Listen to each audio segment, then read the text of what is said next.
ஏனென்றால் சூரியன் அஸ்தமிப்பதற்கு சில நிமிடங்களே எஞ்சி இருக்கிறது. அதற்குள் சுக்கிராச்சாரியார் தனது யாகத்தை முடித்து விடுவார். அதற்கு பிறகு உனது ஆதிசக்தி சக்தியற்றவளாகி விடுவாள். அவ்வாறு நடந்த பிறகு சிவனான நீ சவமாக மாறிவிடுவாய்.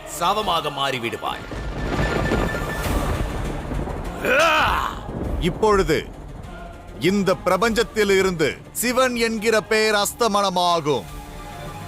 ஜிம்பராசுரன் என்ற பெயர் உதயமாக போகிறது. தேவாதி தேவர் ஜிம்பராசுரர் வாழ்க!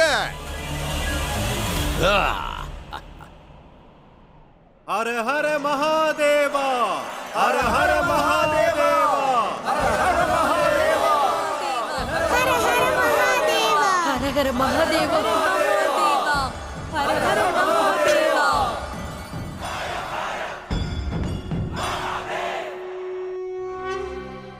ரூபேஸ்வரரே, தங்களுக்கும் மற்றும் அனைவருக்கும் சிவனானவன் காலத்திற்கும் நன்றி கடன் பட்டிருப்பான். உங்கள் யாவருக்கும் எனது கோடான கோடி நன்றிகள். வேண்டாம் மகாதேவா, எங்களுக்கு நன்றி கூறி எங்களை பாவிகளாக மாற்ற வேண்டாம். தங்களை நாங்கள் வணங்குகிறோம்.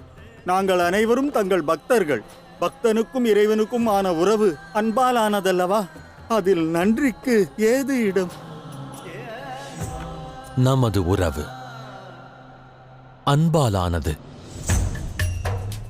ஆனால் உதவி என்பது அன்பிலும் பெரியது. எனவே நன்றி கூறுவது அவசியம். நன்றி குணம் கொண்டிருப்பதும் விசுவாசமும் ஒருவரது அடையாளமாகிறது, நற்குணத்தின் வெளிப்பாடாகிறது. எனவே இந்த சிவன் உங்கள் அனைவருக்கும் நன்றி கூறுகிறான். தாங்கள் கூறியது உண்மைதான் பிரபு. தங்களிடம் ஒரு வேண்டுகோள். இந்த நிகழ்வையும் தாங்கள் எங்களுக்கு அருள் பாலித்ததையும் காலத்திற்கும் நாங்கள் நினைவில் கொள்ளும் வகையில் எங்களுக்கு ஒரு அடையாளம் தாருங்கள் பிரபு. இங்கு ஒரு ஜோதிர்லிங்கத்தை நிர்மாணித்து இவ்விடத்தையே புனிதப்படுத்தி விடுங்கள் பிரபு. மீண்டும் தங்களை நாங்கள் சந்திப்போமோ மாட்டோமோ, எங்கள் வனத்தை தாங்கள் புனிதமாக்கி விடுங்கள்.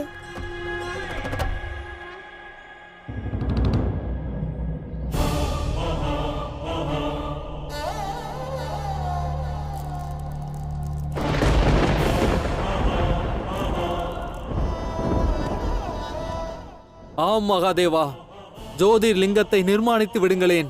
எங்கள் அழகிய வனத்தை புனிதமாக்கி விடுங்கள்.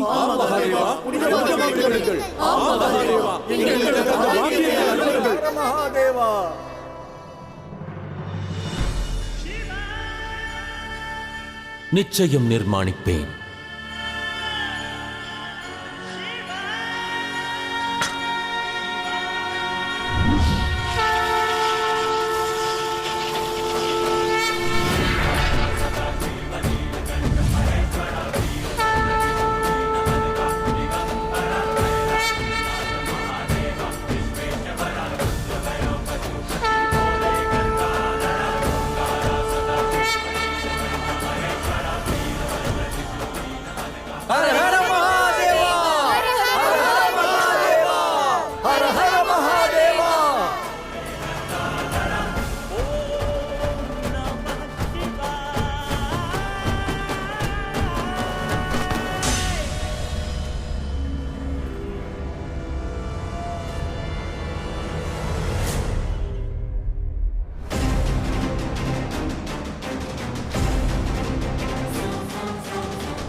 பிரபு, நாராயணா,